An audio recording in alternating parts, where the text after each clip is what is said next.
உலகெங்கும் வாழும் தமிழ் சொந்தங்களுக்கு அன்பான வணக்கம். அனைத்திந்திய தமிழ்ச்சங்கம் வழங்கும் பா எழுத வா இணைய வழி மரபு பயிற்சி வகுப்பு. அனைத்திந்திய தமிழ்ச்சங்கத்தின் தலைவர் சொல்லேன் செல்வர் கலைமாமணி ஐயா ஆவடிக்குமார் அவர்கள் தலைமையில் பயிற்சியின் மரபாசான் பாவலர் மாமணி ஐயா கோவிந்தராசன் பாலு அவர்கள் நடத்திய பயிற்சி வகுப்பை இந்த காணொளியில் கண்டு மகிழலாம். அனைவருக்கும் வணக்கம். அனைத்திந்திய தமிழ் சங்கம் நிகழ்த்துகின்ற பா எழுதவா இணையவழி வரவு பயிற்சி இன்றைக்கு 39வது வகுப்பு. இதுவரை 38 வகுப்புகளில் எழுத்து அசை சீர் தொடங்கி இன்றைக்கு காவடி சிந்து வரை அதில் இருக்கின்ற பல்வேறு வகைப்பட்ட இசைப்பாடல்களின் சிறப்புகளை எல்லாம் நம்முடைய மரபு ஆசான் பாவலர் மாமணி கோவிந்தராஜன் பாலு ஐயா அவர்கள் அவருக்கே உரித்தான எளிமையான நடையில் எல்லோரும் புரிந்து கொள்ளுகின்ற உணர்ந்து கொள்ளுகின்ற வகையில் பல்வேறு செய்திகளோடு, இன்னும் சொல்ல போனால் ஓசை நயத்திற்கு ஏற்ப இசைப்பாடல்களோடு பல்வேறு செய்திகளை நமக்கு விளக்கமாகவும் விரிவாகவும் எடுத்து வைத்து ஒரு சிறப்பான மரபுபடி பயிற்சி வகுப்பை தொடர்ந்து நடத்தி வருகிறார். அந்த வகையில் இது 39வது வகுப்பாக நாம் இங்கு கூறியிருக்கிறோம். இந்த வகுப்பில் நம்முடைய வழக்கப்படி ஒவ்வொரு நிகழ்வும் ஒரு தமிழ் அறிஞரை அழைத்து அவர்களுடைய வாழ்த்துறையை அனுபவ உரையாக, அவர்களுடைய கருத்துரையாக, அவர்களுடைய விருப்ப உரையாக நாம் பெற்று வருகிறோம். அந்த வகையில் இன்றைக்கு நம்முடைய அழைப்பை ஏற்று வருகை தந்திருப்பவர் குலசை வேலுப்பிள்ளை அவர்கள். இவர் கவிமணி தேசிக விநாயகம் பிள்ளை அவர்களின் வம்ச வடிவில் வந்த அவருடைய பெயரன் முறையான அவருடைய உறவினர். அது மட்டுமல்லாமல் சிறந்த புகைப்பட கலைஞர், கலைநுட்பமும் தமிழின் தொன்மையை வெளிப்படுத்துகின்ற நுட்பமான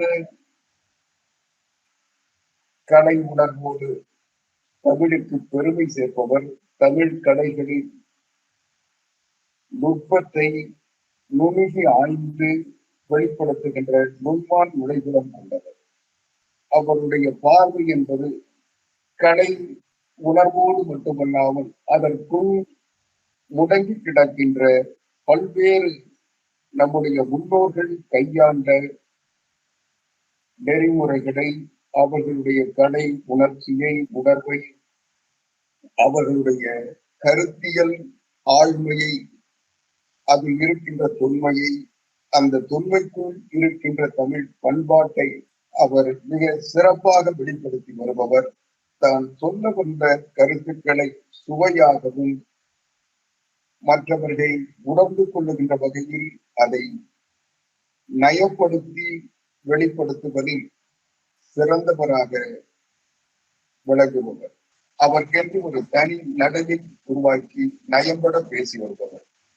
அவர் சொல்லுகின்ற கருத்துக்கள் எல்லோரு சிறப்புகளை கொண்டு நாஞ்சில் நாட்டில் பிறந்து கொங்கு நாட்டில் வசித்துக் கொண்டிருக்கும் ஒரு சிறந்த தமிழ் அறிஞர், தமிழ் பற்றாளர், தமிழ் உணர்வாளர், தமிழை தமிழாக நேசிப்பவர், எல்லோரும் தமிழாக நேசிக்க வேண்டும் என்று எதிர்பார்ப்பவர். இப்படி பல சிறப்புகளை கொண்ட குலசை வேலுப்பிள்ளை அவர்கள் அனைத்திந்திய தமிழ் சங்கத்தின் கோவை மாவட்ட அமைப்பாளராக நம்மோடு தொடக்க நிலையிலிருந்து பயணித்துக் கொண்டிருப்பவர்.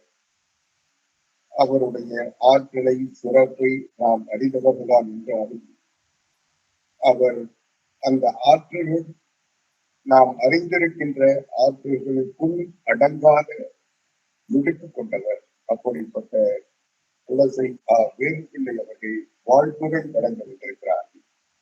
இன்றைய அமர்வு எப்பொழுதும் போலவே சிறப்பான வகையில் நம்முடைய ஒருங்கிணைப்பாளர்கள் அனைத்திந்திய தமிழ் சங்கத்தின் செயலாளர் சான்றோரி ஆணையர் வழக்கறிஞர் ஆத்தூர் நிறைமதி அவர்களும், அனைத்திந்திய தமிழ் சங்கத்தின் அம்மா தமிழ் பீடம் செயலாளர் தமிழ்த்தாரகை சுகந்தீனா அவர்களும், அனைத்திந்திய தமிழ் சங்கத்தின் தென் மண்டல செயலாளர் முனைவர் சே. முருக சரஸ்வதி அவர்களும் சிறப்பாக ஒருங்கிணைந்திருக்கிறார்கள். நம் எப்பொழுதும் போல அனைத்திந்திய தமிழ் சங்கத்தின் நிர்வாகிகளும் மாவட்ட அமைப்பாளர்களும் ஆதரவாளர்களும் நிர்வாகிகளும் ஒத்துழைப்பு தந்து சிறப்பாக இதை ஒருங்கமைத்திருக்கிறார்கள். அவர்கள் அனைவருக்கும் அவர்களோடு இணைந்து இந்த நிகழ்ச்சியில் பங்கெடுத்து சிறப்பிக்கின்ற இனி வரக்கூடிய காலங்களில் கழக அரசு தமிழ்காட்சி ஊடகத்தில் கண்டு பயிற்சி பெற இருக்கின்ற அனைவருக்கும் என்னுடைய அன்பான நன்றியை சொல்லி இன்றைய அமர்வுக்கு சிறப்பு விருந்தினராக, அழைப்பாளராக, சிறப்புரையாளராக வாழ்த்துறை வழங்க வந்திருக்கின்ற மரியாதைக்குரிய தமிழறிஞர் துளசி வேலுப்பிள்ளை அவர்களை வாழ்த்துறை வழங்க அழைக்கிறேன். திங்களோடு பிறந்தவளும் தென்றலோடு நடந்தவளும் குடகுமலை சந்தனத்தை நுகர்ந்தவளும் வெள்ளி நீச்சுமை தாளாது அருமையென பாய்ந்தவளும் தென்பொதிகை சிந்து மலர் சுமந்தவளும் ஊன்புரைகள் பல கடந்தவளும் வடவேங்கடம் தென்குமரி ஆயிடையே உறவை வந்து தமிழ் முத்தம் தந்து வாவுள்ளாய் வாவென்று சொல்லி எமை தழுவும் நற்றமிழே இயலே இசையே இங்கிருப்போரிடையே நாடகமாய் உலவி வரும் நாயகியே நல்ல தமிழ்த்தாயே உன்பிள்ளை மகவாகி நான் உன்னை வணங்குகிறேன். வந்திருக்கும் வல்லாண்மை மிக்கோர் அனைவருக்கும் வணக்கங்கள். அன்பிலும் இனிய ஆவடி குமார் அண்ணா அவர்களுக்கு ஒரு தனி வணக்கம். 39 வாரங்களாக எழுத வாவென்று சொல்லி பாவெழுத வைத்து பார்த்திருக்கும் பண்டிதராய், நல்ல ஆசானாய், மரபு கவியாய், இன்று மரபு மாமணியாய் நம்முன்னே அமர்ந்திருக்கும் கோவிந்தராசன் பாலு அண்ணா அவர்களுக்கும் ஒரு தமிழ் வணக்கம். நிகழ்வினை ஒருங்கிணைக்கின்ற ஆவடியின் செல்வி மாசிலா நிறைமதிக்கும் ஒரு வணக்கம். அம்மா தமிழ் பீடம் செயலர் சுகந்தீனா அவர்களுக்கும் வணக்கம். தென்மண்டல தலையாக நின்றிருக்கும் முருக சரஸ்வதி அவர்களுக்கும், இந்த அரங்கில் வந்திருக்கும் அனைத்து கவிஞர் பெருமக்களுக்கும் வணக்கம் பல சொல்லி வணங்குகின்றேன். பிள்ளை எழுதவா நிகழ்வு 39வது வாரமாக இன்று நடைபெறுகிறது. வாழ்த்துரைக்க வாருங்கள் என்று ஆவடியார் அழைத்த பொழுது மின்னியல் ஆய்வக வகுப்பினில் ஒரு அடி வாங்கிய நேரம். என்று அலறி நிஜமாகவே ஒரு எலக்ட்ரிக்கல் ஷாக் வாங்கி எதனால் அடி வாங்கினோம் என்று ஆய்ந்து கொண்டிருந்த நேரம் அலைபேசியின் அலைப்பொலி ஒலித்தது. மின்சாரம் என பெயர் முன்வந்து ஒளிர்ந்தது. ஆகா, இதுவென்ன விந்தை, நலமா என்றது குரல். அண்ணா என்றேன் பிள்ளை. இன்று மாலை நிகழ்வு வருகை என்ற பொழுது மறுப்பிள்ளை பிள்ளை என்னிடம். அப்படியே என்றேன். இதோ உங்கள் முன்னால் வாழ்த்துரைக்க நிற்கின்றேன். கல்லூரி விட்டு இல்லம் வந்ததும் பா பற்றி அறிய கணினி துறைக்குள் புகுந்தேன். பா என்றால் பாட்டு, பா வகைகள், ஆசிரியப்பா, வெண்பா, கலிப்பா, வஞ்சிப்பா, மருட்பா என 5 வகை பாக்கள். கடிகார ஊசி, நெசவு தொழிலில் உள்ள நெசவு பா, நெட்டிலை, பாவு, நிழல், பஞ்சு நூல், பரப்பு, பிரபை, தூய்மை, குடித்தல், காப்பு, தேர்த்தட்டு, காப்பு, பரவுதல், கைமரம், பூனைக்காலி என்று ஒரு விலங்கினம், பாம்பு, கிழங்கு பா, அழகு என்று இத்தனை அறிஞ்ச பொருள் இருப்பதாய் சென்னை பல்கலைக்கழகத்தின் இணைய பேர் அகரமுதலை சொல்லுகிற்று. எழுதும் பாக்களை எப்படி அறிவது? பாக்களை ஓசைகள் கொண்டே அறியலாம். ஒவ்வொரு பாவும் ஓசையால் வேறுபட்டது. ஓசையானது செப்பல், அகவல், துள்ளல், தூங்கல் என 4 வகை என்றது தமிழ். செப்பலோசை வெண்பாவிற்கு உரியது. அறம் கூறும் குரலும் நாலடியாரும் வெண்பாவில் அமைந்து செப்பலோசை கொண்டது. அகவலோசை ஆசிரியப்பாவிற்கு உரியது. இப்படியே தமிழ் நீண்டு கொண்டிருக்க கவிதை தானே பா. அப்படியானால் கவிதை எழுதத்தானே கோவிந்தராஜன், பாலு அண்ணா சொல்லிக் கொடுக்கிறார்கள். எது கவிதை?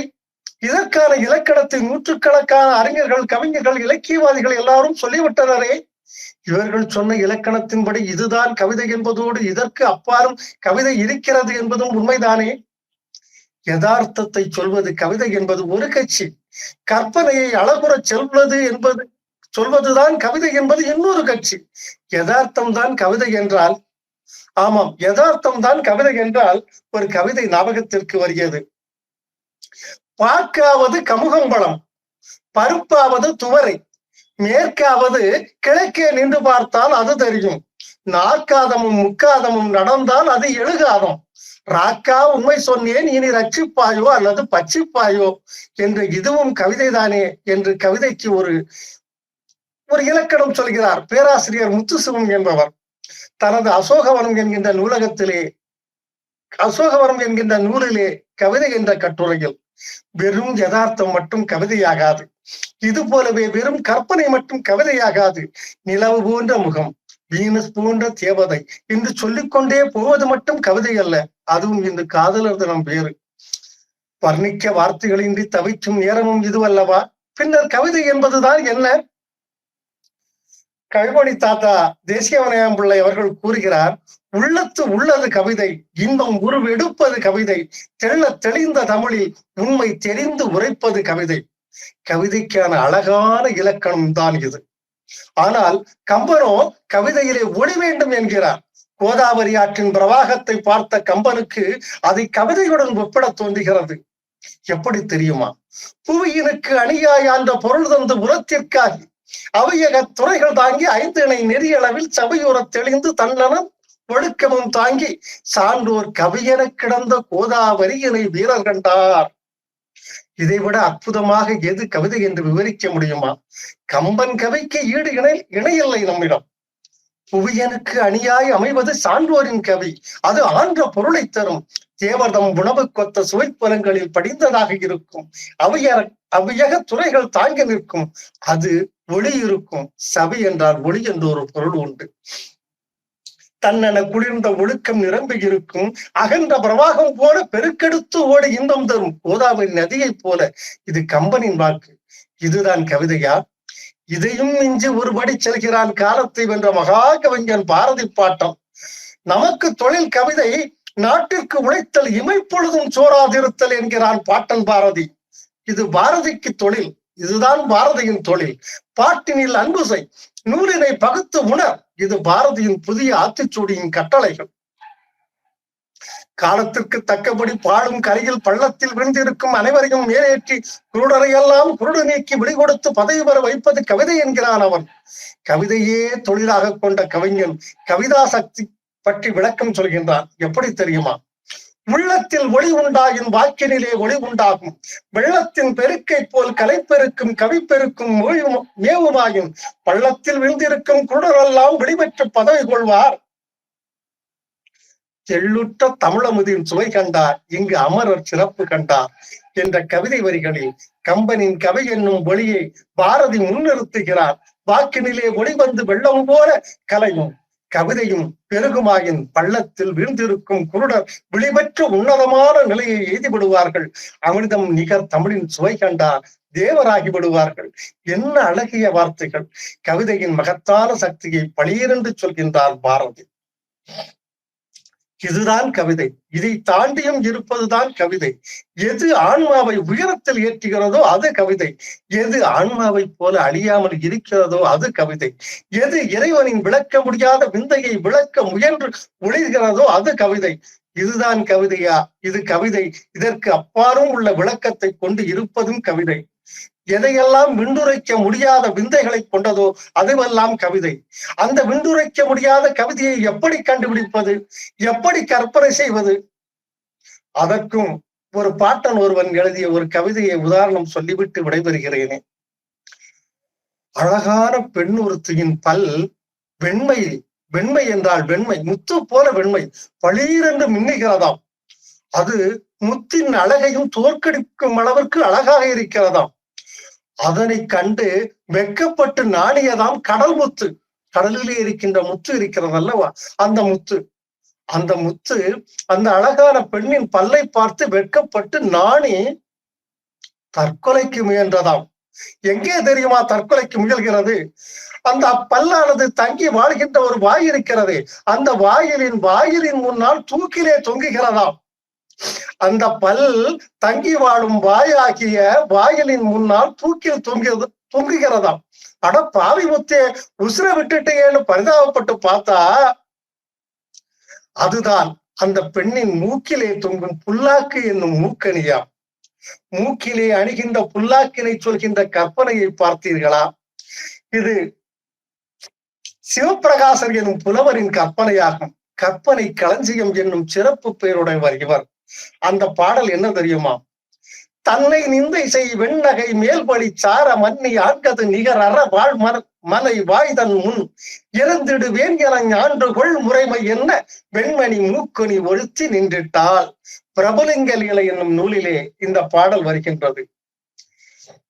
இந்த பாடல் 5 சீர்களை உடையதாகி நெடிலடி 4 கொண்ட கலித்துறை என்னும் யாப்பிலே அமைந்த பாடல். இன்னும் ஒரு பாடல், கடைசி பாடல். கூவிளங்காய் கூவிளங்காய் கூவிளங்காய் தேமா என்னும் வாய்ப்பாட்டிலான கலிவிருத்தத்தில் வரும் பாடல். அது கம்பனின் பாடல். பஞ்சு ஒளிர் விஞ்சு குளிர் வல்லவம் மனுங்க செஞ்சபிய கஞ்ச நிவ சீரடியலாகி அஞ்சல் என வெஞ்சை என அன்னம் என மின்னும் வஞ்சி என நஞ்சமென வஞ்சமகள் வந்தாள். கம்பன் வர்ணிக்கிறான். யார் வருகையை தெரியுமா? சூர்பனகையின் வருகையை, அவள் அழகனை வர்ணிக்கிறான். பல்லவம்னா தளிர், அணுங்கன்னா தோற்க, கஞ்சம்னா தாமரை. இது எப்படி வருதுன்னா தந்தன தனதன தனதன தனதன தந்தன தன என சந்தம் அமைத்திருத்தலின் ஒளிநயத்திற்கும் இது தக்கதொரு சான்றாகும். இதில் கம்பனின் சொல்நயமும் குறிப்பிடத்தக்கது.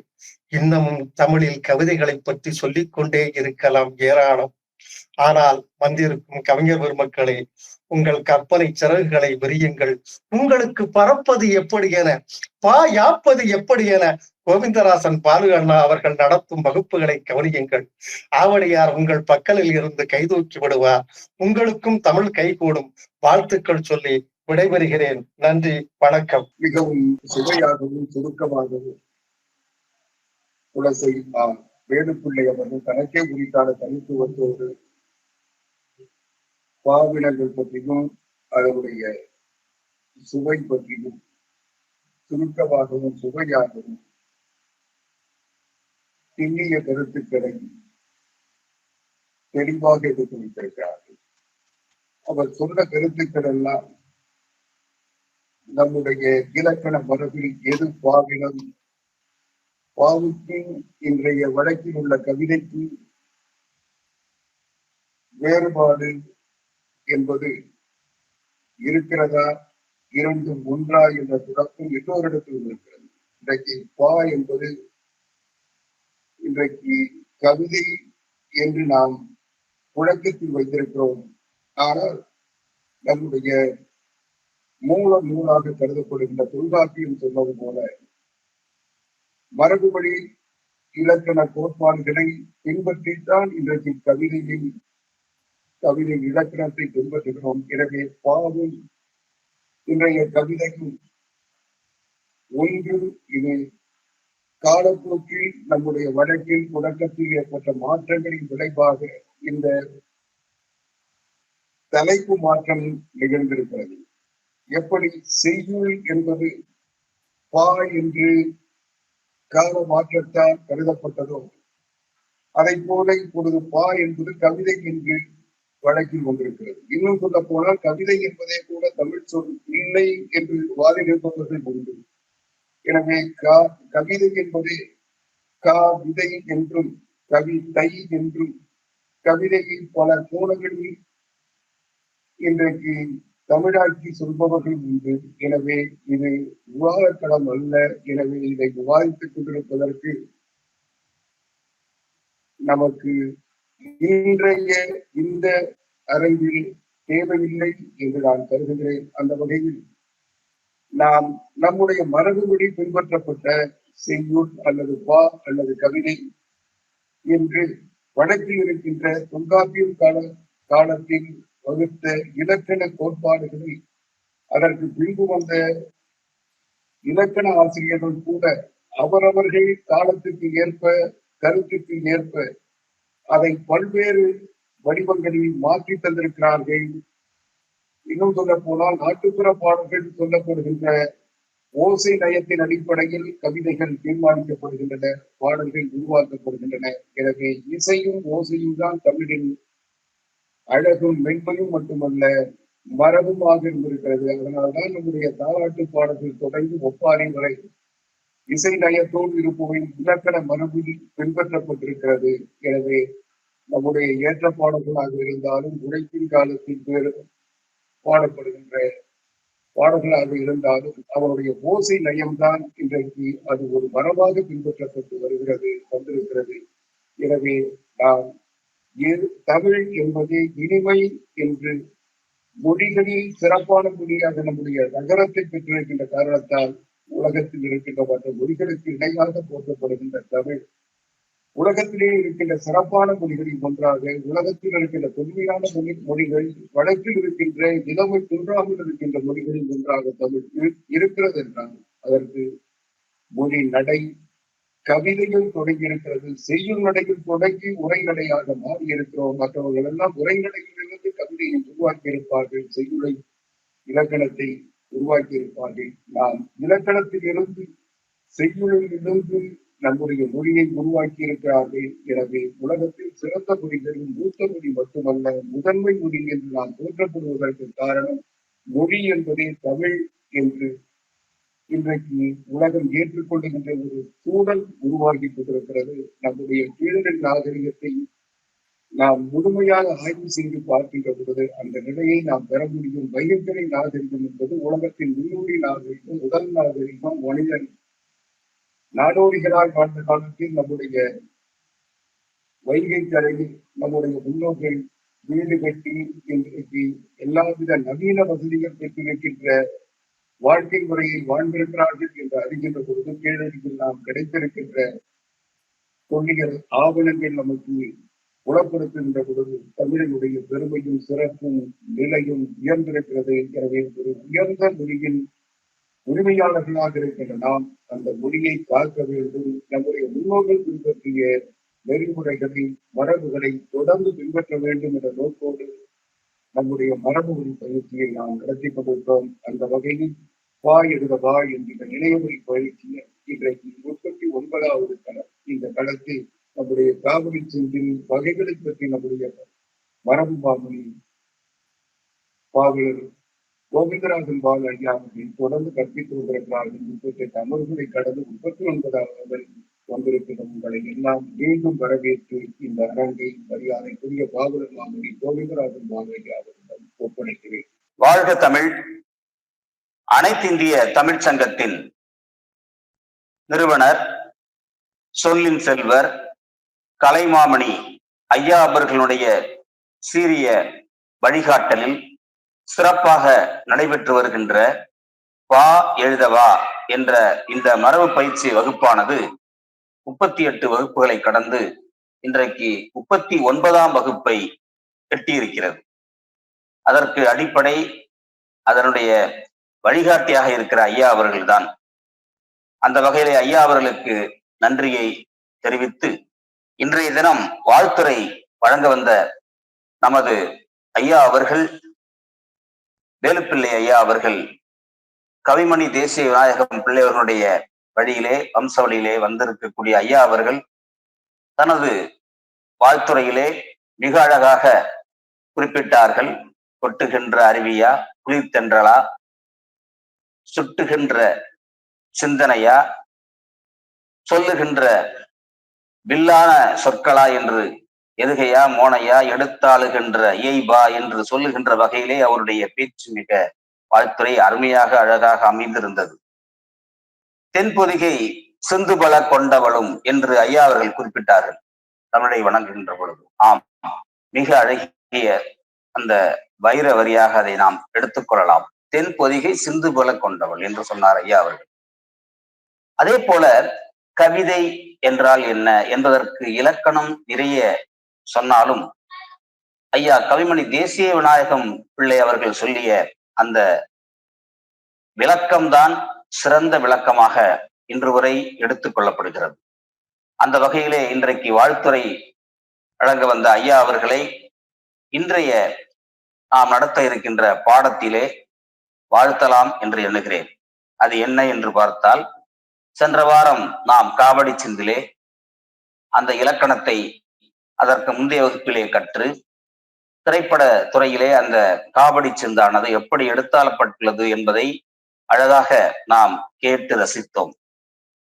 இன்றைய தினம் நாம் அடுத்ததாக அந்த இசைப்பாடல் வகையிலே லாவணி என்று சொல்லக்கூடிய ஒரு வகையான இசைப்பாடலை பற்றிய விளக்கத்தை, அது எப்படி பாட வேண்டும், அதனுடைய இலக்கணம் என்ன என்பதை நாம் அறிய இருக்கின்றோம். அந்த லாவணி என்பது என்ன என்பதை சொல்வதற்கு முன்னால் அந்த லாவணி பாடல் இப்படித்தான் இருக்கும் என்பதை ஐயா அவர்களை அந்த லாவணியில் வாழ்த்துகிறேன். வாழ்த்துரை வழங்க வந்த வேலு பிள்ளை ஐயாவே, வாழ்த்தியதால் மகிழ்ந்தோமே நாங்கள் நாங்கள். தந்தமிழின் இனிமையை செம்மையாக செப்பியவர், சிந்தையில் குடி கொண்டவர் யாரு யாரு. நந்தவன குயிலாக நாடு போற்ற வாழ்ந்தவர், நற்கவிதை தந்தாரு கவிமணி கவிமணி. தேனாக தீஞ்சுனையாக தெழுதமிழ் நடையிலே திகட்டாமல் தந்தவர் தான் பிள்ளை பிள்ளை. அனைத்திந்திய தமிழ்ச்சங்கம் அன்போடு சொல்கின்றது, ஐயா அவர்களுக்கு நன்றி நன்றி என்ற அந்த லாவணியிலேயே ஒரு வாழ்த்தை நாம் வழங்கி, இன்றைய லாவணி என்றால் என்ன, அதை நாம் எப்படி பாட வேண்டும், எப்படியெல்லாம் ஏற்கனவே இந்த பாடலை நாம் லாவணி பாடலை எல்லாம் கேட்டிருக்கோமா என்று நாம் இன்றைய தினம் நாம் பார்க்க இருக்கிறோம்.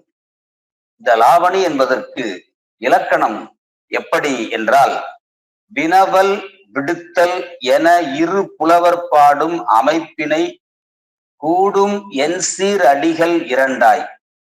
எண்சீர் அடிகள் இரண்டு, 4 சீர்களாக அமைக்க வேண்டும்.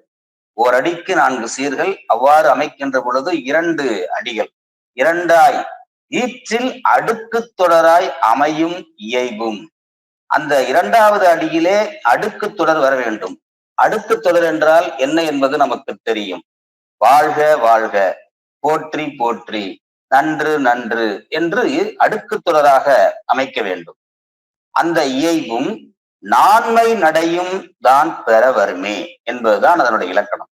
நான்மை நடை என்றால் 2 அடிகள், மொத்தம் 4 அடிகள் பாட வேண்டும்.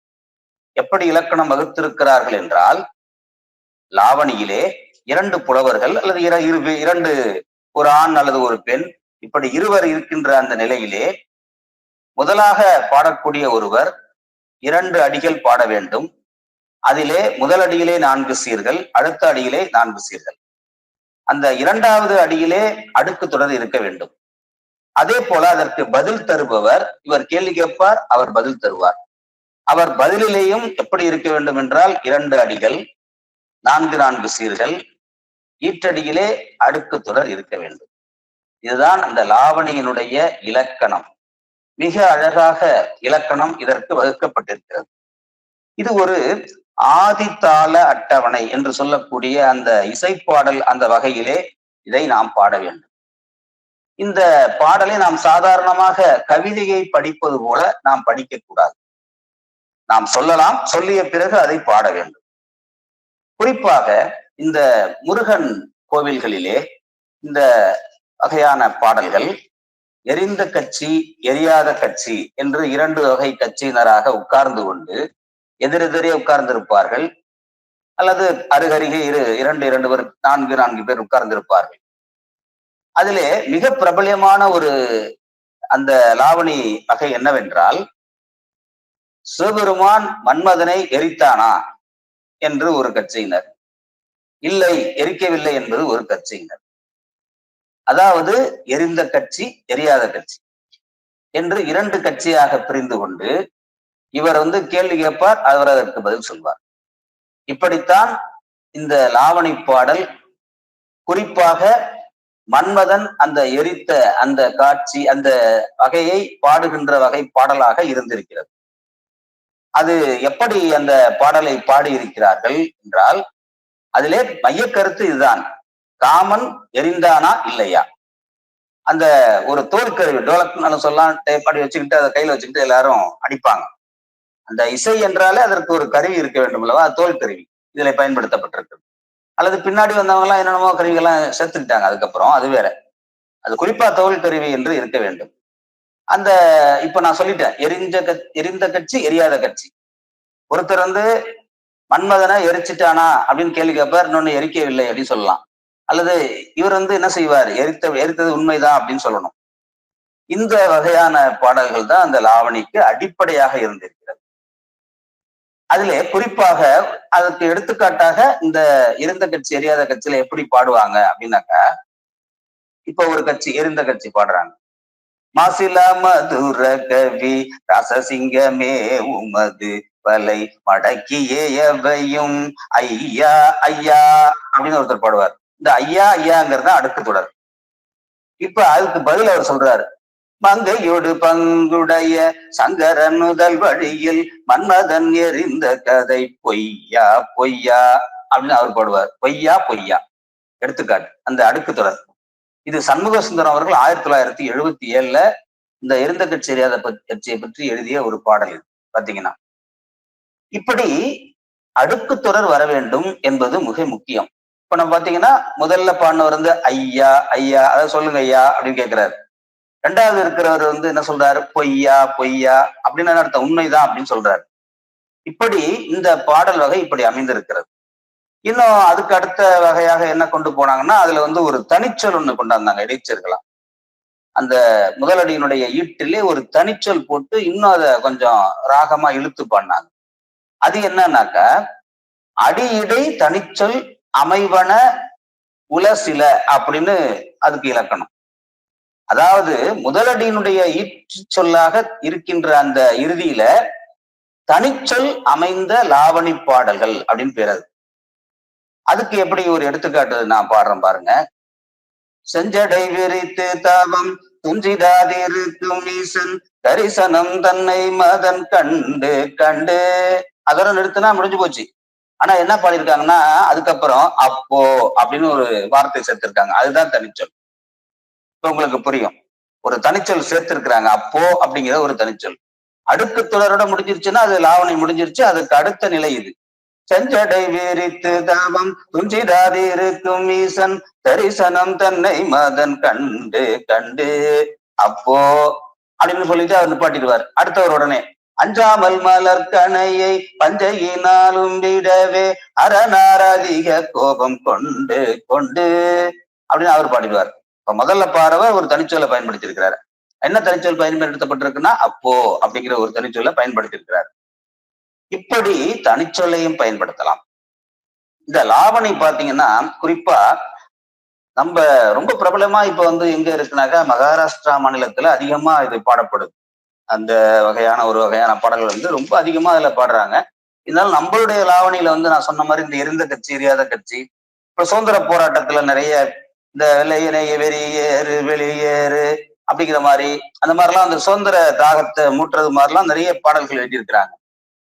கண்ணன் ராதையினுடைய காதல் அன்பு, இன்னைக்கு காதலர் தினம்னு ஐயா வேற ஞாபகப்படுத்தினாங்க. அதுக்கு பேர் வந்து சிருங்கார லாவணி அப்படின்னு பேர் இருக்கு.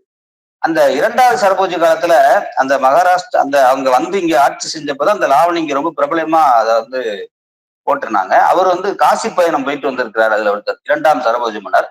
அதை ஒருத்தர் என்ன பண்ணிருக்கிறார், துண்டி சீர சிவா என்பவர் சரபோஜியினுடைய தீர்த்த யாத்திரை லாவணின்னு ஒண்ணு பாடியிருக்கிறார். அவர் போயிட்டு வந்ததே ஒரு லாவணியா பாடியிருக்கார். அப்புறம் அது மட்டும் இல்ல, சிறுவர்கள் வந்து குறும்புத்தனமா பேசுவாங்க இல்லைங்களா, அது மாதிரி லாவணி படைக்கலாம். வேதாந்த லாவணி, அத்வைத லாவணி, சிவன் பார்வதி லாவணி, நாரதர் சுகரம்பை லாவணி, அடுத்தது ராமாயணத்தையே லாவணியில பாடியிருக்கிறாங்க. பாகவதர் லாவணி, தசாவதார லாவணி, சுபத்திரை திருமண லாவணி. இப்படி பாத்தீங்கன்னா லாவணியில நிறைய வகை வந்து சொல்லிக்கிட்டே போகலாம். நம்ம வந்து அதை தனித்தனியா என்ன அடிப்படையா இருக்கணும்னா இதான் 2 அடிகள் அந்த அடுக்கு தொடர் இருந்தா அதுதான் லாவணி. அடுக்கு தொடர் இல்லாம இருந்தா லாவணியில சேர்த்துக்க மாட்டாங்க. அது சாதாரணமா போயிடும். அது மட்டும் இல்ல, அந்த இசை ராகத்தோட பாடுவதற்கு ஏற்ற சந்தத்தை உடையதாக இருக்க வேண்டும். அதுதான் ரொம்ப ரொம்ப முக்கியம். இந்த சந்தம் இல்லைன்னா அந்த பாட்டு வந்து இந்த லாவணிக்கு சொந்தமாக போயிடாது. அதனால சந்தத்தோட இருக்கணும் அப்படிங்கிறது மிக முக்கியம். இப்ப லாவணியில 2 வகை. ஒண்ணு வந்து 2 அடிகள், அதுல தனிச்சொல் இருக்காது, அது ஒரு வகை. இன்னொரு வகை வந்து தனிச்சொல் இருக்கணும் அப்படிங்கிற ஒரு வகை. இந்த லாவணிய அடிப்படையா வச்சு நிறைய பேர் வந்து லாவணி பாடியிருக்கிறாங்க.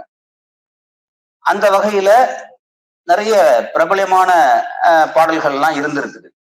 அதுல குறிப்பா ரொம்ப அதிசயமா ஒரு நம்ம பாவேந்தருடைய பாடல்லையும் தேனருவியில இந்த லாவணி வந்து ஒரு இடத்துல இருக்குது அப்படின்னு வந்து பாக்குறப்ப ரொம்ப ஆச்சரியமா இருந்துச்சு. ஏன்னாக்கா யாருமே இது அதிகமா எடுத்தால இல்லாத ஒரு நிலையில நம்ம பாவேந்தர் அவர்கள் ஒரு தன்னுடைய தேன் அருவியில அதை எடுத்தாண்டு இருக்காங்க. ஒரு குறிப்பிட்ட அந்த இடத்துல சொல்றப்ப அந்த லாவணி வகையில அவங்க அதை பாடியிருக்கிறாங்க அப்படிங்கிறது தான் நம்ம சிறப்பா அதை பார்க்கிறோம். அவங்க அந்த பாடின அந்த லாவணி வந்து எப்படி இருந்தது அப்படின்னு பாக்குறப்ப அந்த லாவணி இடையில ஏன் ஐயா அப்படி எழுதுனாங்க அப்படிங்கிறத பாக்குறப்ப ரொம்ப ஆச்சரியமா இருக்கு. தேனருவியில வந்து நிறைய எழுதுறப்ப அந்த லாவணியிலையும் எழுதியிருக்கிறாங்க அப்படிங்கிறதுதான். அதுல என்ன இருக்காங்கன்னா, ஆத்திடும் நந்தும் கொம்பும் ஆர்த்தே அகல அழிக்கவே செந்தே ஒழிங்கை படை சிறுமே சீருமே. இப்பவுமே புரட்சி கவிஞர் தானே அவர், அதனால சீரி தான் எழுதுற மாதிரி தான் எழுதுவார். அது அவருடைய வார்த்தைகள்லாம் அப்படித்தானே இருக்கும். சிறுமே சீருமே அப்படின்னு அவரே இருக்காரு.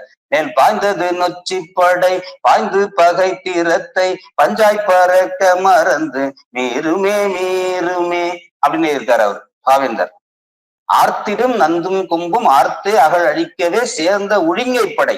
இலக்கணத்துல புறத்திணையில வருது இது மாதிரி, எச்சி காஞ்சி ஒழுங்கை நொச்சி அப்படின்னு வரும். அந்த ஒழுங்கை வச்சு எழுதியிருக்கிறார். ஒழுங்கை திணை அப்படிங்கிறத வச்சு நொச்சி அப்படிங்கிற திணையை வச்சு எழுதியிருக்கிறார். ஆத்திடும் நந்தும் கொம்பும் ஆர்த்தே அகழ் அழிக்கவே சேர்ந்த ஒழுங்கை படை சீருமே சீருமே அப்படின்னு அவர். மேல் பாய்ந்தது நொச்சி படை பாய்ந்து பகை திறத்தை பஞ்சாய் பறக்க மறந்து மீறுமே மீறுமே அப்படின்னு அந்த பாடல்ல பாவேந்தர் எடுத்தாண்டிருக்கிறாரு அப்படிங்கிறது ஒரு சிறப்பு. இத நமது நிறைய இதை நம்ம எழுதலாம். இன்னைக்கு நம்ம வந்து ஐயா அவர்கள் குறிப்பிட்டது போல இது வந்து இதை கொண்டாடணுமா கொண்டாடலையா அப்படிங்கிறது வேற. நாம வந்து இதை எப்படிலாம் மாத்தி கொண்டு போகலாம் அப்படிங்கிறதையும் பார்க்கலாம். இந்த லாவணியில வந்து இப்ப பாத்தீங்கன்னா இன்னைக்கு காதலர் தினம் அப்படின்னு சொல்றாங்க. அதனால என்னைக்குமே காதலர் தினம் தான். எல்லாருக்குமே அவங்கவுங்களுக்கு தங்களுடைய நினைவுகளை மீட்டெடுத்தால் அது வந்து அது காதலர் தினமாக அவங்களுக்கு அமையும். அவ்வளவுதான். இது தனிப்பட்ட ஒரு இது இன்னைக்கு மட்டும்தான் காதலர் தினம் அப்படின்லாம் சொல்ல முடியாது. அதனால வந்து நம்ம அப்படி எடுத்துக்க வேண்டாம். இப்ப ஏதோ சரி இன்னைக்கு இந்த வகையில இருக்கிறதுனால ஒரு பாடல் இதை வந்து கிராமத்து மாதிரியும் மாத்தி எழுதலாம். இலக்கணம் தான் ரொம்ப முக்கியம். இலக்கணத்தையும் எடுத்தாண்டு இருக்கணும். சந்தம் பாடுறதுக்கு நல்லா இருக்கணும். பாட முடியாத பாட்டா இருக்கக்கூடாது அது. இப்ப 2 பேரு ஒரு தலைவன் தலைவின்னு வச்சுக்கோங்க. இந்த 2 பேரும் எப்படி பாடுறாங்க அப்படிங்கிறத நான் எழுதியிருக்கிறேன். அவன் பாடுறான். ஆத்தங்கரை ஓரத்தில அந்தி சாயும் நேரத்தில வேகமாக ஓடித்தான் வாடி வாடி அப்படின்னு அவன் பாடுறான். ஆத்தங்கரை ஓரத்துல அந்தி சாயும் நேரத்துல வேகமா ஓடித்தான் வாடி வாடி அப்படின்னு கூப்பிடுறான் அவன் தலைவன். தலைவி அதுக்கு என்ன சொல்றா பாருங்க. நித்தம் முந்தா வந்தாலும் நெஞ்சுக்குள்ள இயக்கத்தை தித்து வைப்பது என்னைக்கு நாடி நாடி அப்படின்னு அவ பாடுறான். இவன் வந்து என்ன சொல்றான், வாடி வாடி அப்படின்னு அழைக்கிறான். இவன் என்ன சொல்றாங்க, தலைவி என்ன சொல்றா, நாடி நாடி. நான் வந்த நித்தமுந்தா வந்தாலும் நெஞ்சுக்குள்ள இயக்கத்தை தித்து வைப்பது என்னைக்கு நாடி நாடி அப்படின்னு போட்டு, அல்லது மாமா மாமா அப்படின்னு கூட போட்டுக்கலாம். அது மாதிரி அவங்க சொல்ற மாதிரி, தலைவி சொல்ற மாதிரி. அதுக்கப்புறம் தலைவன் சொல்றான். தித்திக்கத்தான் பேசுறிய திருதிருன்னு முழிக்கிறிய தித்து வெப்ப ஆசையத்தான் தேடி தேடி அப்படின்னு அவன் பாடுறான். இப்ப பாருங்க அந்த ராகம் பாடுறப்பயே நம்மளுக்கு ஒரு உடல்லாம் அப்படியே அசைத்து பாருங்க. தேடி தேடி அப்படின்னு அவன் பாடுறான். அதுக்கு அவ ஏதாவது நல்லா சொல்லணும் இல்லைங்களா? எப்படி சொல்லணும்? அதுவும் தமிழ் பண்பாடு மாறாம அப்படி சொல்லணும். பத்தியமா இருக்கேனே பத்திரமா நானும் தான் நெத்திரையும் இல்லையடா நித்தான் நித்தம் அப்படின்னு அவ பாடுறான்.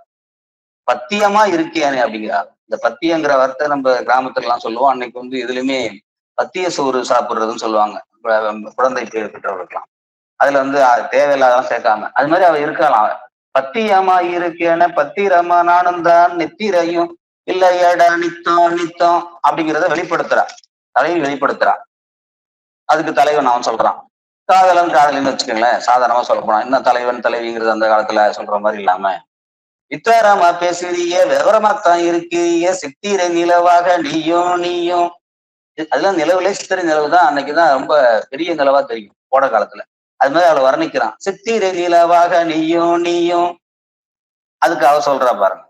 சுத்தி சுத்தி வந்தாலும் சொக்கத்தான் பேசினாலும் முத்தம் மட்டும் கேட்காத வேணா வேணா அப்படின்னு பாடுறான். நீ சுத்தி சுத்தி வந்தாலும் சரிதான், சொக்கத்தை தான் நீ பேசினாலும் சரிதான்டா, ஆனா முத்தம் மட்டும் கேட்காத வேணா வேணா அப்படின்னு அவ சொல்றான்.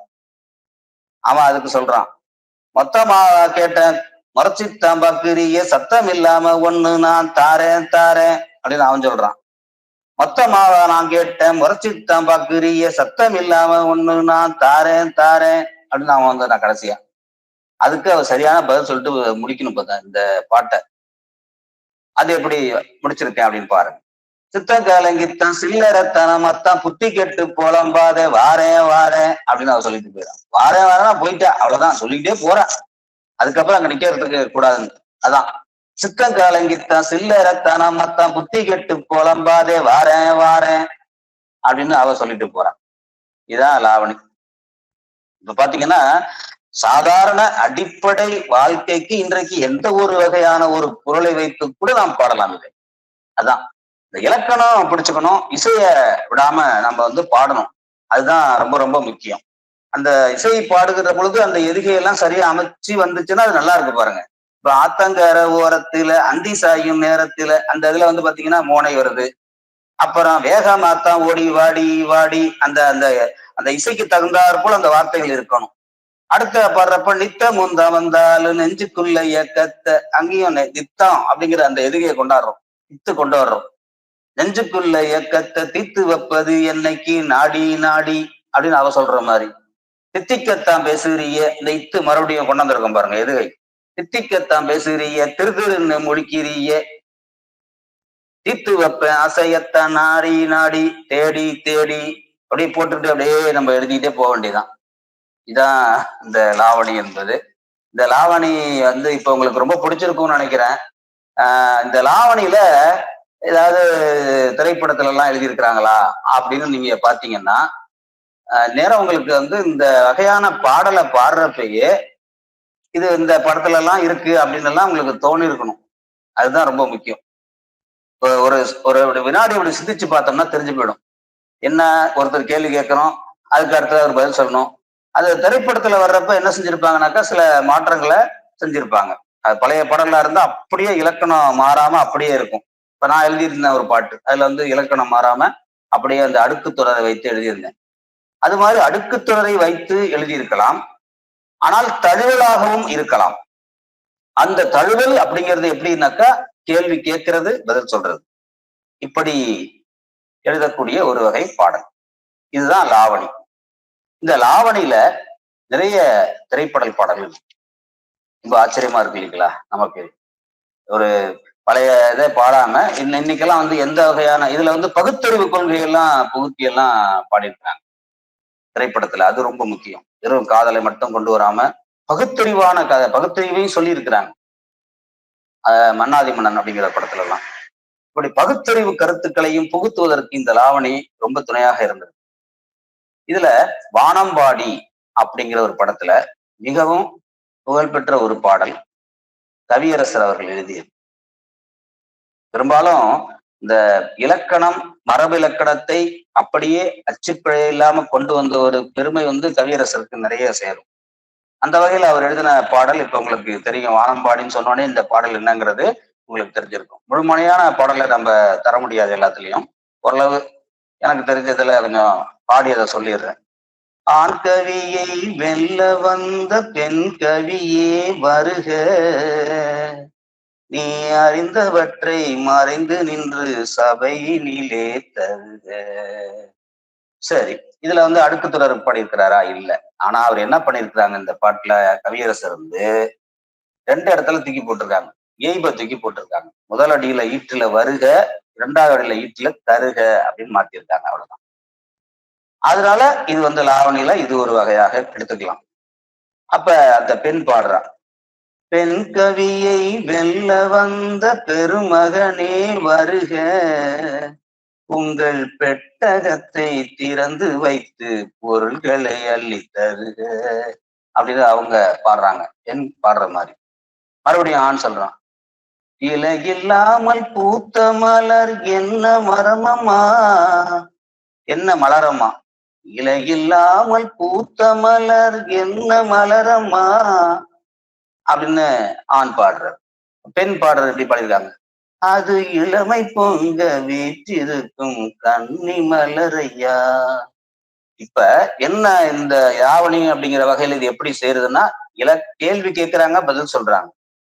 இப்படி கேள்வி கேட்டு பதில் சொல்லுகின்ற காரணத்தினால இந்த லாவணியில இதுவும் ஒரு வகையாக கொள்ளலாம். வலையில்லாமல் மீனை பிடிக்கும் தேசம் என்ன தேசம், இன்னைக்கு உள்ள அந்த நாள் தான். அது வாலிபரின் கண்ணில் உள்ள காதல் என்னும் தேசம். இது இப்ப உங்களுக்கு இலக்கணம் அப்படியே முழுமையா தழுவலாக இந்த பாடல் இருக்கிறது அப்படிங்கிறது ரொம்ப குறிப்பா பார்க்கணும்.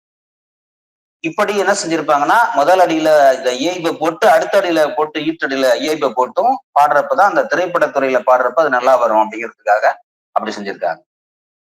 வல்லவனுக்கு வல்லவன் அப்படின்னு ஒரு படத்துல ஒரு பாடல். இந்த படத்துல பாத்தீங்கன்னா நிறைய பேர் உட்கார்ந்து பாடியிருப்பாங்க. அதுல நிறைய பேர்ல அந்த 2 பேர் தான் அந்த அசோகன் பாடுற மாதிரி இருக்கும் அந்த படத்துல. இந்த எதிர பக்கம் வந்து இந்தாண்ட பாடியிருப்பாங்க. ஆனா ரொம்ப சுவையா இருக்கும் இந்த பாட்டு கேட்கறதுக்கு. பாரடி கண்ணே கொஞ்சம் பைத்தியமானது நெஞ்சம், தேரடி மலர் நெஞ்சம், சிரிப்புக்கு என்னடி பஞ்சம் அப்படின்னு 2 பேர் பாடுற மாதிரி இருக்கும் அதுல. அதுக்கு எதிர்பாட்டு, பைத்தியமே கொஞ்சம் நில்லு, வைத்தியரிடம் போய் சொல்லு, நெருங்காதே இது முள்ளு, தருவதை வாங்கி கொள்ளு. என்னமா அந்த இயைபு போட்டிருக்காரு பாருங்க, நெல்லு, சொல்லு, முள்ளு, கொள்ளு. அதுக்கப்புறம் நிறைய பெரிய பாட்டு. அடடா இது என்ன கண்ணா, நீ அந்தர லோகத்து பெண்ணா. இந்த கண்ணா பெண்ணா அப்படின்னு போட்டிருக்காரு பாருங்க. ஓ அந்தர லோகத்து பெண்ணா, அப்படியே இந்த பாட்டு அப்படியே ஓடிக்கிட்டே இருக்கும். கடைசியா எப்படி முடிப்பேன், அழகுக்கு ஏனடி வஞ்சம், அடி அதி அழகுக்கு ஏனடி வஞ்சம், அடைந்து விட்டோம் அடி தஞ்சம், தேடுதடி மலர் மஞ்சம், சிரிப்புக்கு என்னடி பஞ்சம் அப்படின்னு இந்த பாட்டுல அந்த எடுத்தாளப்படுகின்ற அந்த இயைபு வந்து பாத்தீங்கன்னா ரொம்ப அசத்தலா இருக்கு பாருங்க அந்த இயைபு இந்த படத்துல. அதே மாதிரி இது வந்து கவியரசர் இல்ல, கூமா பாலசுப்ரமணியன் அப்படிங்கிறவரு சக்கரவர்த்தி திருமகள்ல எழுதியிருக்கிறார். இதுல வந்து ரொம்ப சிறப்பாக இந்த பாட்டும் அமைஞ்சிருக்கு பாத்தீங்கன்னா. ஆனா வார்த்தை எல்லாம் பாத்தீங்கன்னா இந்த சொற்கள்லாம் சாதாரணமா எளிமையா கிராமத்துல இருக்கிற மாதிரியே இருக்கு. அதுதான் ரொம்ப ஆச்சரியம். ஏன்னா அப்பனா அது கிராமத்துல பாடக்கூடிய வகையான அந்த பாடல்லாம் அதை முழுமையா புரிஞ்சுக்கிட்டே இருக்கிறார். அதுதான் அதுல முக்கியமான வார்த்தை. அது என்ன பாட்டு அப்படின்னு பாத்தீங்கன்னா, ஆடவாங்க அண்ணாத்த அஞ்சாதீங்க அண்ணாத்த, அங்கே இங்கே பாக்குறது என்னாத்த. எப்படி பாருங்க, அண்ணாத்த என்னாத்த அப்படின்னு போட்டு இருக்கிறார். அங்கே இங்கே பாக்குறது என்னாத்த, தாளத்தோடு ஆடும்போது தகிடு தித்தம் ஆகாது, தாளத்தோடு பாடும்போது தகிடு தித்தம் ஆகாது, காலை தூக்கி போடும்போது கவனம் மாறக்கூடாது. சக்கரவர்த்தி திருமகள்ல எம்ஜிஆர் வந்து ரொம்ப அழகா ஆடுவார் பாத்தீங்கன்னா. ஆட்டம் போட்டான் ஆடி ஆட்டம் போடுற கிட்ட நம்ம கிட்ட, ஆட்டம் போடுற அம்மாளு அசந்து நிக்கிற அம்மாளு, ஐயா கிட்ட செல்லாதம்மா கும்மாளு. அந்த ஒரு வார்த்தை கும்மாளு அப்படின்னு போட்டிருக்காரு. அந்த அம்மாளு அப்படிங்கிறதுக்காக அந்த இயைபு அப்படி கொண்டு வந்திருக்கிறார். இப்படி சக்கரவர்த்தி திருமகள்ல ஒரு பாடல் ரொம்ப அழகா இருக்கிறார். சரி, அடுத்தது பாத்தீங்கன்னா கேள்வி கேட்டு பதில் சொல்லணும் அப்படிங்கிற நிலை இருக்கணும் அப்படின்னு இந்த பாத காணிக்கை படத்துல ஒரு பாட்டு வந்திருக்காங்க. கேள்வி ஒரே ஒரு அடியா மாத்திட்டார். இது ரொம்ப எல்லாம் நீண்டுகிட்டு எல்லாம் போக கூடாது, சுருக்கமா ஒரு கேள்வி இருக்கணும் பதில் இருக்கணும் அப்படிங்கிற அந்த தழுவுல இருக்கிறார். என்ன அப்படின்னாக்கா, காதல் என்பது எதுவரை, கல்யாண காலம் வரும் வரை, கல்யாணம் என்பது எதுவரை, கழுத்தினில் தாலி விழும் வரை அப்படின்னு ஒரு பாட்டு. இதுவும் அந்த தழுவல் அப்படின்னு சொல்லக்கூடிய அந்த பாட்டு தான் அப்படின்னு சொல்லக்கூடியது. அதே மாதிரி பூவாத்தலையா அப்படிங்கிற ஒரு படத்துல வாலி எழுதியிருக்கிறார். 1979 அந்த படம் வந்திருக்கு. இதுல எப்படி என்ன எடுத்தாண்டு இருக்கிறார் அப்படின்னு பாத்தீங்கன்னா, ரொம்ப வேகமான பாட்டு, வேகமா பாடணும் அந்த பாட்டு. அடி சரிதான் போடி வாயாடி, சண்டைக்கு நீயா சரியா சரி ஜோடி, சண்டைக்கு நீயா சரி ஜோடி அப்படின்னு இருக்காரு. அட சரிதான் போடி வாயாடி, சண்டைக்கு நீயா சரி ஜோடி, அட சரிதான் போய்யா சிடு மூஞ்சி, சிரிச்சா போதும் அழுமூஞ்சி. இப்படி எல்லாம் கொண்டாந்துருக்காரு பாருங்க. வார்த்தைய கொண்டாந்து அப்படியே கிராமத்துல வந்து அப்படியே பாடுற மாதிரி எல்லாரும் கொண்டு வந்து இதுல சிறப்பா செஞ்சிருக்கிறாங்க. இப்படி ஒரு பாடல். மதுரை வீரன் படத்துல கண்ணதாசன் இருக்கிறார். இந்த பாட்டுல வந்து பாத்தீங்கன்னா இந்த பதில் வந்து எப்படி இருக்கும் அப்படின்னு பார்ப்போம். வாங்க மச்சான் வாங்க, அந்த வழிய பார்த்து போங்க, ஏங்கி ஏங்கி நீங்க இப்படி பாக்குறீங்க அப்படின்னு அந்த பாடல் அப்படின்னு பாத்தீங்கன்னா, மான தேடி தாங்க கண் வளைய போடுறீங்க, இப்படி அந்த இயல்பு பாத்தீங்கன்னா ரொம்ப அழகா இருக்கு பாத்தீங்கன்னா. அது மாதிரி இன்னொரு படத்துல இந்த பாடுற ஒரு பாடல், அதுல வந்து நாகேஷ் நடிச்சிருக்கிறார்.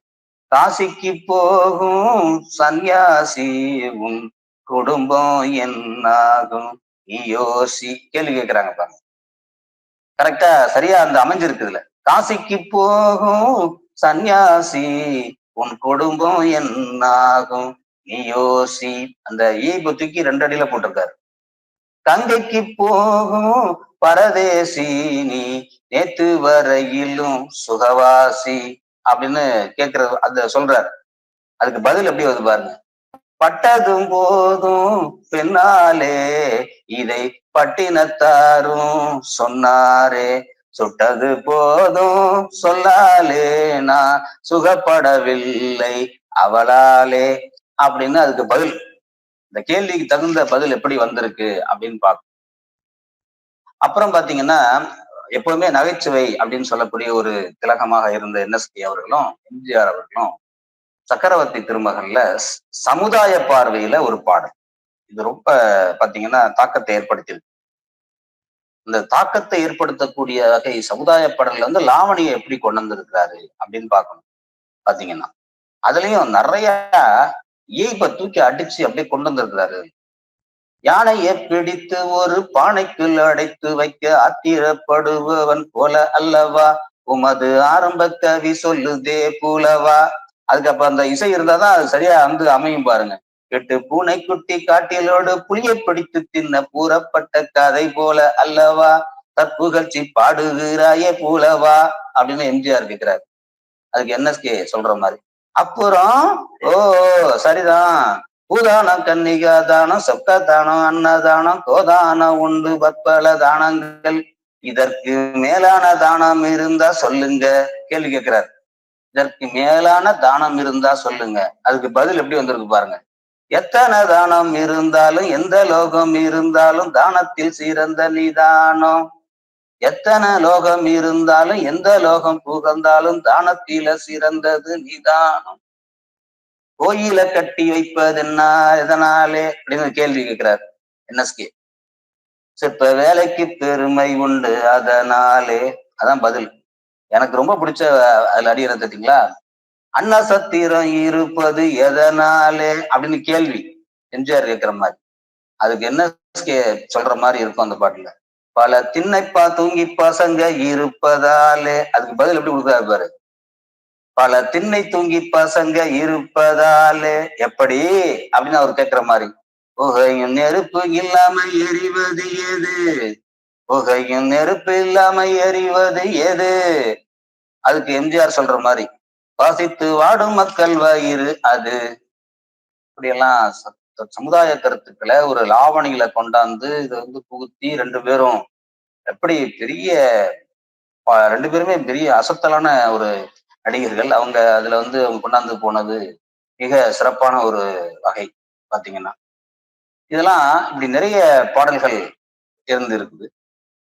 அதுல கடைசியா வைரமுத்து எழுதின ஒரு பாடல், ஆனா அதுல நிறைய பிற மொழி சொற்களும் இருக்குது. ஆனா இருந்தாலும் இந்த லாவணி வகையில அத கொண்டு வந்திருக்கிறாரு அந்த வைரமுத்து. பிற மொழி சொற்கள் இருக்கும், அதுல அந்த வார்த்தையை பயன்படுத்தியிருக்காரு. என்னன்னாக்க, மாத்தாடு மாத்தாடு மல்லிகை, மாத்தாடு மாத்தாடு மல்லிகை, கிளி கிளி கிளி கிளி பசுங்கிளி வழி வழி, அந்த அந்த அடுக்கு தொடராதெல்லாம் நிறைய பயன்படுத்தியிருக்காரு. வழிவிட்டு விலகடி இருப்பு மடிப்பில் ஆழமயக்கு ஹே வேதவள்ளி அப்படின்னு எழுதியிருப்பார். கேள்வி ஆனா அருமையான கேள்வியா இருக்கும் எல்லாமே. அப்பாவியானாலும் அடி மேல அடி வாங்கும், அடிச்சாலும் கூடி ஆகான்னு சொல்லுது என்னது அப்படின்னு ஒரு கேள்வி. அதுக்கு பதில், அடி மேல அடி வாங்கி அனைவரையும் சொக்க வைக்கும் மேலக்காரன் கொண்டு வந்த மிருதங்கந்தான் நீ சொன்னது. அடி மேல அடி வாங்குறது எதுன்னு கேள்வி, பதில் வந்து மேலக்காரன். அதுக்கு அடுத்த அந்த வரிகளும் ரொம்ப சிறப்பா தான் அமைச்சிருக்கிறார். வள்ளி வள்ளி சுப்பந்தான் ஒத்த காலு கருப்பந்தான் ஒரு காலு இருந்தாலும் ஊனுறது மேடையில் தான் யாரது. அதுக்கு பதில், வள்ளி வள்ளி சுப்பையா ஒத்த காலு கருப்பையா நீ சொன்ன ஜாடையெல்லாம் ஊதுபத்தி தான் அது சொன்னது அப்படின்னு. இப்படி இந்த பாடல் வந்து பாத்தீங்கன்னா இது கடைசியாக அந்த அருணாச்சலம் என்ற படத்துல வந்த ஒரு பாடல். அதுல வந்து பிறமொழி சொற்கள் கலந்துருக்கு. அது வந்து திரைப்படத்தினுடைய போக்கு அப்படி அந்த படத்தினுடைய காட்சி அமைப்பு அமைச்சிருக்கிறாங்க.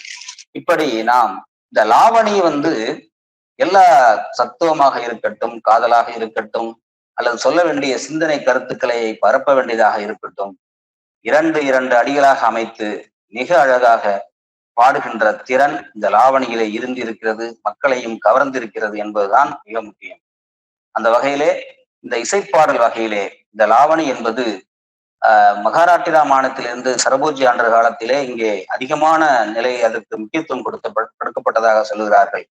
ஆனால் நமது சங்க முறையிலே இலக்கண முறையிலே இது வந்து வந்திருக்கிறது, அந்த பாடல்கள் எல்லாம் பாடப்பட்டிருக்கின்றன அப்படி என்று சொல்லக்கூடிய அறிஞர் பெருமக்கள், ஆய்வில் அறிஞர் பெருமக்களும் இருக்கின்றார்கள். இலக்கணம் இருக்கிறது இதற்கு, அதுதான் மிகவும் முக்கியம். இலக்கணத்தை தழுவி எழுதப்பட்ட பாடல்கள் நிறைய இருக்கின்றன. ஆனாலும் நாம் இலக்கணத்தை தவறாமல் எழுத வேண்டும். குறிப்பாக இரண்டு அடிகளாக எழுத வேண்டும். ஒருவர் கேள்வி கேட்க வேண்டும், மற்றவர் பதில் சொல்ல வேண்டும். இரண்டாவது அடியிலே ஈற்றுச்சொல் அடுக்கு தொடராக இருக்க வேண்டும். அந்த இரண்டு அடுக்கு தொடராக இருக்க வேண்டும். அதே போல பதிலும் அதற்கு அடுக்கு தொடராக இருக்க வேண்டும். அதற்காகத்தான் அதை சரியாக பயன்படுத்தி எழுதப்பட்ட ஒரு பாடலை உங்களுக்கு நான் தந்தேன். திரைப்படத்துறையிலே சற்று தழுவல்களும் இருக்கலாம், மாற்றங்களும் சிறிது இருக்கலாம். ஆனால் இயல்பு இருக்கும் அங்கே.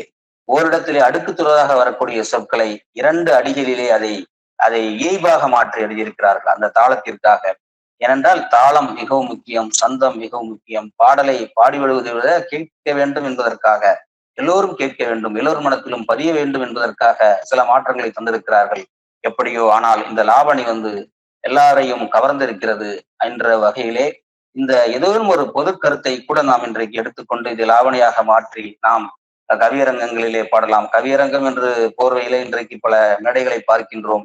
இது போல ஆனால் மரபிலக்கணத்தை வைத்துக் கொண்டு லாவணி பாடுகின்ற வகையை போல இரண்டு கவிஞர்கள் பாடினால் ஒரு பொதுக்கருத்தை எடுத்துக்கொண்டு இன்னைக்கு சுதந்திரம் வழங்கப்பட்டிருக்கிறதா இல்லையா பெண்ணுக்கு அப்படிங்கிற தலைப்பு, அதுபோல இன்றைக்கு எப்படி தமிழ் மேம்படுத்தப்பட்டிருக்கிறதா இல்லையா என்பது ஒரு தலைப்பு, அப்படிலாம் தலைப்பை எடுத்துக்கொண்டு லாவணியாக அதை பாடலாம் என்று சொல்லி இன்றைய இந்த வகுப்பு உங்களுக்கு நிச்சயமாக இது வந்து இசையோடு இருக்கின்ற காரணத்தினால் இப்படித்தான் இந்த வகுப்புகள் இலக்கணத்தோடு இசையும் சேர்ந்திருக்கும் என்று சொல்லி அடுத்த வகுப்பிலே என்ன நாம் கையாளப் போகிறோம், எந்த இலக்கணத்தை எடுக்கப் போகிறோம் என்பதை கேட்கவும் பார்க்கவும் ஆவலாக இருங்கள் என்று சொல்லி உங்கள் அனைவருக்கும் என்னுடைய வாழ்த்துக்களையும் இன்றைய நிகழ்வை சிறப்பாக ஒருங்கிணைத்த சகோதரி ஆக்கு நிறைமதி அவர்களுக்கும், தமிழ் தாரகை சுகந்தினா அவர்களுக்கும், முனைவர் முருகசரஸ்வதி அவர்களுக்கும், வாழ்த்துறை வழங்கிய ஐயா அவர்களுக்கும் இந்த நிகழ்விலே பங்கெடுத்து மிகச் சிறப்பாக இதை கேட்டுக்கொண்டிருக்கின்ற நமது கவிஞர் பெருமக்களுக்கும், அதே போல நமது கழகமுரசு ஊடகத்திலே ஒளிபரப்பாகின்ற பொழுது பார்க்கின்ற கவிஞர் பெருமக்கள் அவர்கள் அனைவருக்கும் நன்றி சொல்லி, நிச்சயமாக இது ஒரு விளக்கத்தை நீங்கள் சற்று பார்த்திருப்பது கடினம்தான். அந்த வகையிலே தொகுத்து எடுத்து இதையெல்லாம் கோர்த்து மாலையாக இந்த ஆவணியை உங்களுக்கு தந்திருக்கிறேன் என்ற மகிழ்வோடு இன்றைக்கு அரங்கத்தை ஐயா அவரிடம் ஒப்படைக்கிறேன். நன்றி, வணக்கம் ஐயா, நன்றி.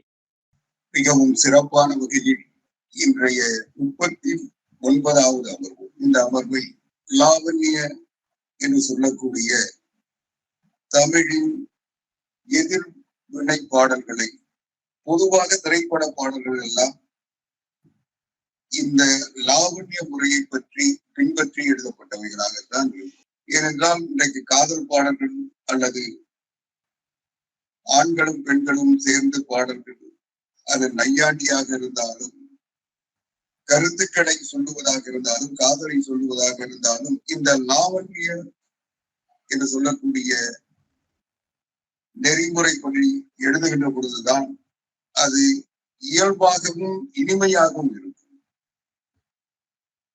மரியாதைக்குரிய ஐயா பாவலர் மாமணி கோவிந்தராஜன் பாலு அவர்கள் பல்வேறு திரைப்பட பாடல்களை மிக அதிகமான பாடல்களிலிருந்து கருத்துக்களை எடுத்து அந்த கருத்துக்களின் வழியாக பாடல்களை மேற்கோள் காட்டி லாவண்யம் என்று சொல்லக்கூடிய அந்த மொழி நடை, கவிதை நயம், இசை வடிவம் எப்படி இருக்கிறது என்பதற்கு எடுத்துக்காட்டாக அதிகம் வெளிப்படுத்தினார். பொதுவாகவே இன்றைக்கு நம்முடைய சிறப்பு விருந்தினராக வரை தந்திருக்கின்ற நம்முடைய குலசை வேலுப்பிள்ளை அவர்கள் நாஞ்சில் நாட்டை சார்ந்தவர். இந்த நாஞ்சில் நாட்டில் இந்த எக்காலம் இடுகின்ற இந்த லாவண்ய பாடல்கள் அதிகம். இன்னும் சொல்ல போனால் எனக்கு தெரிந்தவரை தமிழ் திரைப்பட உலகில் இந்த லாவண்ய பாடல்களை பாடியவர்கள் NS கிருஷ்ணன் அவர்களும் DA மதுரம் அவர்களும் தான். அவர்கள் இருவரும் பாடுகின்ற பாடல்கள் அத்தனையும் பார்த்தால் அதில் இந்த லாவண்ய வகை, அதில் நையல், நையாண்டி, நக்கல் என்று இருந்தாலும் அது கருத்து வளமிக்கதாக இருக்கும். ஒரு புதுமையை இதுவரை சமுதாயத்தில் பின்பற்றி வருகின்ற மடமையை அடித்து நொறுக்குகின்ற வன்மையான கருத்துக்கள் அவருடைய பாடல்கள். அந்த பாடல்கள் தேதி 1 இருந்து 30 வரைக்கும் கொண்டாட்டம், 31 இருந்து திண்டாட்டம். இப்படி ஒரு கருத்தை சொல்லுவதும் அதை மறுத்து சொல்லுவதும் அவர்களுடைய பாடல்களில் இயல்பாகவும் நகைச்சுவையாகவும் சிறப்பாகவும் இருக்கும்.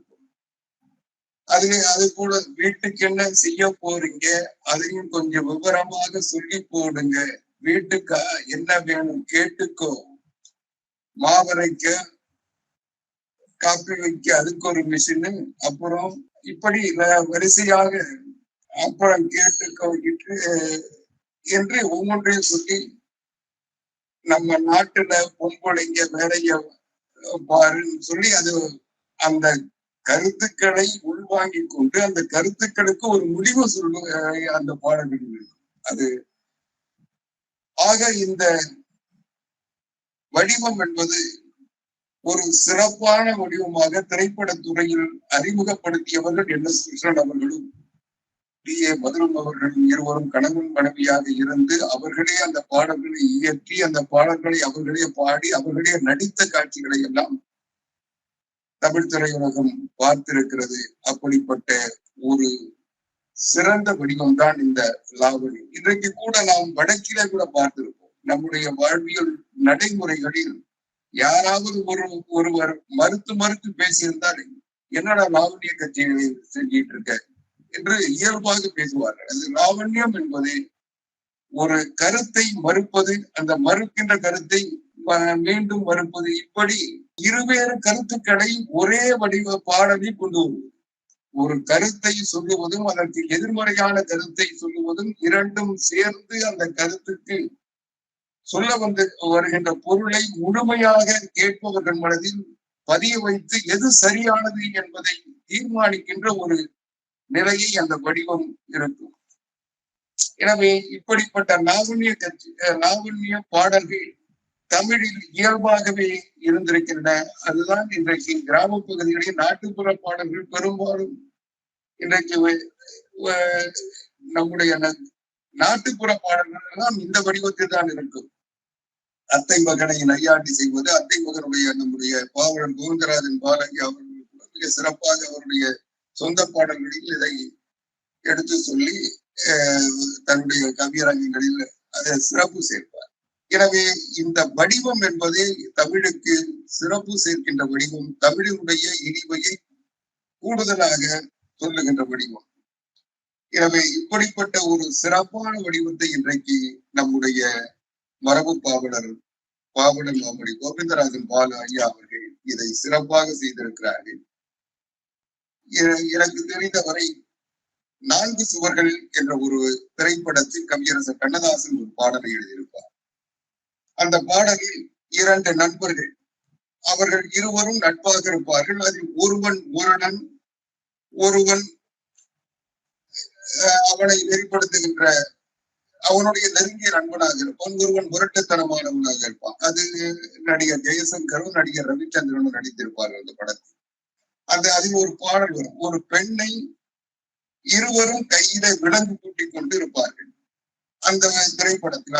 அப்பொழுது ஒருவன் இந்த முரட்டு வாலிபன் ஒரு பெண்ணை விரும்புவான், அந்த பெண்ணிடத்திலே பழகுவான். அது இவனுக்கு பிடிக்காது. 2 பேரும் கையை விலங்கு போட்டு இருவரும் ஒன்றாகவே இருக்கின்ற ஒரு நிலை. அப்பொழுது ஒரு பாடல் வரும், அது கவியரசர் கண்ணதாசன் எழுதிய பாடல். ஓ மைனா ஓ மைனா இதுவும் கண்ணா பொன் வீணா ஓடும் புள்ளிமானா பூவில் சிந்தும் தேனா என்று அந்த பெண்ணை பார்த்து ஒருவன் பாடுவான். அதற்கு அந்த 2ஆம் நண்பன் சொல்லுவான், மானல்லடா இது, தேனல்லடா இது என்று அதை மறுப்பான். அதற்கு அவன் முதலில் பாடியவன் மீண்டும் சொல்வான், ஆம் முன்னுரையை நீ எழுத முடிவுரையை நான் எழுத, இப்போ புரியுதா நம்புறவை ஊரறிய நான் தரவா நீ தரவா என்று அவன் கேட்பான். அதற்கு அவன் சொல்லுவான் மறுபடியும், கேளடா ராஜா இது காகிதப்பூ மணக்காது, கல்லிப்பால் சுவைக்காது, எட்டிக்காய் இனிக்காது. அதற்கு மறுபடியும் அவன் மறுத்து சொல்லுவான், சாட்சி வைத்து காதல் செய்ய காட்சியை நான் அன்று கண்டேன். ஏற்கனவே இவனை வைத்துக் கொண்டு ஒருவரை காதலித்திருப்பான், அதற்கு மாற்றாக இவன் அதை செய்கிறான். அதை அவன் அப்பொழுது சுட்டி காட்டுவான். சாட்சி வைத்து காதல் செய்ய காட்சியை நான் அன்று கண்டேன், சாட்சியை நான் மாற்றிவிட்டேன், காட்சியை திருப்புகிறேன், இடம் என்ன பயம் என்ன இதில் என்ன தொடரட்டுமே என்று. இப்படி அந்த லாவண்யம் தொடர்ந்து கொண்டே இருக்கும். இவன் மறுப்பான், ராஜா என்று அழைப்பான். உன் கிணியை நீ அணைத்தால் என் கனியை நான் சுவைப்பேன் என்று அவன் சொல்லுவான். அதற்கு அவன் சொல்லுவான், பெண்ணுக்கும் பேய்க்கும் வேதம் தெரியலையா, வேண்டாண்டா என்று மறுப்பான். நீ ஊரறிய கொஞ்சுவதை உனக்கு இருந்தால் எனக்கு இல்லையா என்று இவன் கேட்பான். இப்படி இதுதான் லாவண்யம். ஒருவன் செய்வதை இன்னொருவன் ஏற்றுக்கொள்ள மறுத்ததை அதை வெளிப்படுத்துவது இருவருக்கும் நடைபெறுகின்ற அந்த ஒரு பட்டிமன்றம் என்று கூட சொல்லலாம். அந்த பட்டிமன்றத்திலே எப்படி நாம் ஒரு வாதத்திற்கு மறுவாதம் வைப்போமோ, அந்த மறுவாதத்திற்கு மீண்டும் மறுவாதம் வருமோ, அதை போல இருவர் தங்களுக்கு இடையில் இருக்கின்ற, அது காதலர்களாக இருந்தாலும் நண்பர்களாக இருந்தாலும் எதிரிகளாக இருந்தாலும், இப்படி பல பாடல்கள் தமிழில், இன்னும் சொல்ல போனால் தமிழில் அந்த நடை என்பது அதுவாகத்தான் இருக்கும். அந்த மறுப்பதும் ஏற்பதும் நேரடியாக இல்லாமல் சற்று நளினமாக, மென்மையாக, குறைவாக, இயல்பாக இருக்கின்ற காரணத்தால் அந்த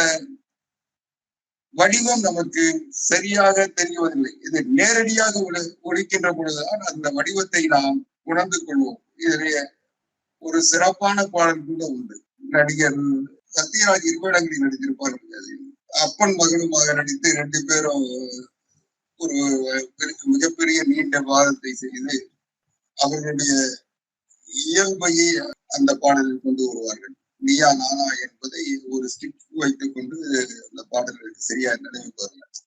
அந்த மாதிரி இன்றைக்கு நம்முடைய திரைப்பட பாடல்கள் இன்றைக்கு இந்த வகை பாடல்களை, இந்த லாவண்ய வகை பாடல்களை பெரிதும் எடுத்தாண்டு வருகின்றன. அதை விட அது மிக சிறப்பாக அது எல்லோருடைய இதயங்களையும் ஈர்த்திருக்கிறது. இன்றைக்கு கானா பாடல் என்று எடுத்துக்கொண்டால் அது ஒருவரை பாடுகின்ற பாடல் அல்லது ஒருவர் கருத்துக்களை வெளிப்படுத்துகின்ற பாடலாக இருக்கும். ஆனால் லாவண்யம் என்பது கானா பாடல்களைப் போல எளிமையான, இயல்பான, கொச்சை வார்த்தைகளை பயன்படுத்தினாலும் இருவேறு கருத்துக்களை ஒரே பாடலில் கொண்டு வந்து மறுப்பதும் ஏற்பதும் அதில் தொடர்ந்து நிகழும். இப்படிப்பட்ட சிறப்பான வடிவம் லாவண்யம்.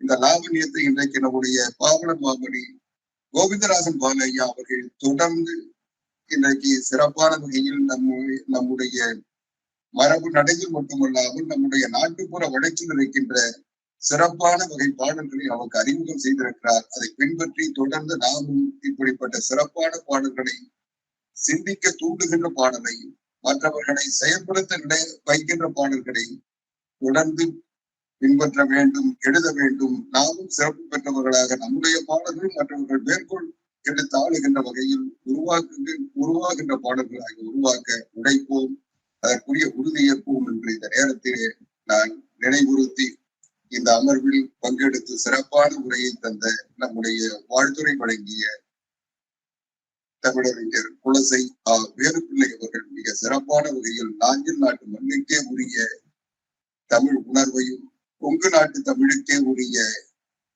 இயல்பையும் நட்புணர்ச்சியையும் வெளிப்படுத்துகின்ற வகையில் அவருடைய உரை அமைந்திருந்தது.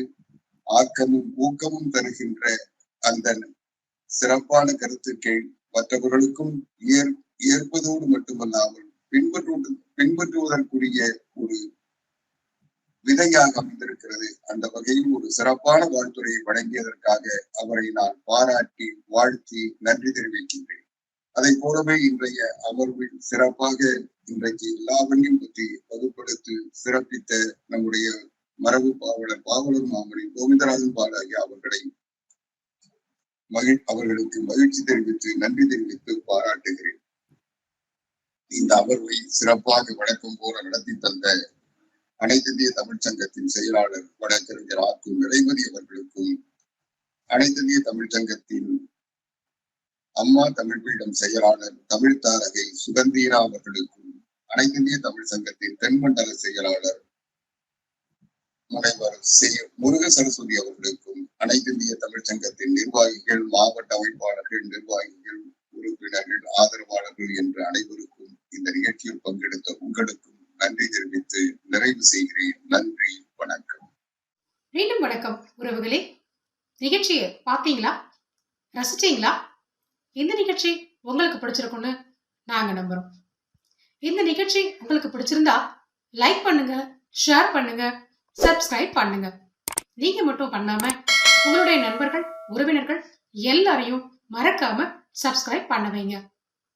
தமிழ் இலக்கியம் சார்ந்த இது போன்ற தரமிக்க நிகழ்வுகளை நீங்கள் விரும்பும் போதெல்லாம் உங்கள் கைபேசியிலேயே கண்டு மகிழ எப்பொழுதும் இணைந்திருங்கள். கழக முரசு தமிழ் காட்சி ஊடகத்தில் மீண்டும் சந்திப்போம். நன்றி, வணக்கம்.